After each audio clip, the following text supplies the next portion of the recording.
आज मी तुमच्यासोबत घरच्या घरी आयुर्वेदिक तेल कसं बनवायचं ते मी तुमच्यासोबत शेअर करते। आता हे तेल लावल्याने केस गळत पण नाहीत आणि खूप जास्त लांब होतात। आता मी अवनीला आणि माझ्यासाठी दोघींसाठी पण हेच तेल यूज करते। जवळपास मी 1 वर्षापासून यूज करते। खूप जास्त फरक पडलेला आहे। आता ह्याचा लॉंग व्हिडिओ मी आधीच शेअर केला होता, जर कोणी ते नाही बघितलं तर शॉर्टमध्ये बघून घ्या तुम्ही। तर इथं मी जे फुलं असतात ना आपले जास्वंदीचे ते घेतलेत, त्याचे थोडे पानंही घेतल्यात आणि त्याचसोबत तिथं कलोंजी पण म्हणतात, आता आपल्याकडे त्याला काय म्हणतात ते मला माहीत नाही, तेही घेतलं होतं थोडं।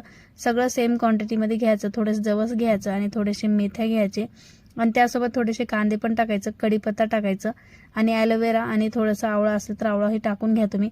आणि मी माझ्याकडे 4च होते त्यावेळी ते 4च टाकले होते मी। त्यानंतर दुसरी गोष्ट म्हणजे याच्यामध्ये तुम्ही लिंबाचं पाला पण ॲड करू शकता। आता ते माझ्याकडे नव्हतं तर मी ते स्किप करून टाकलं होतं। तर असं करून पूर्ण तेल असं काळं होजेपत्र छान असं त्याला कढून घ्यायचं। पूर्ण कढल्यानंतर असं काही इतकं काळं होजेपत्र त्याला ठेवायचं। त्यानंतर त्याला थंड करून घ्यायचं। आता मी हे रात्रभर तसंच ठेवून दिलं होतं। दुसऱ्या दिवशी मी याला गाळायला घेतलं होतं। आता हे तेल लावलेल्यापासून माझ्या आणि अवनीच्या केसांमध्ये खूप जास्त फरक पडलेला होता।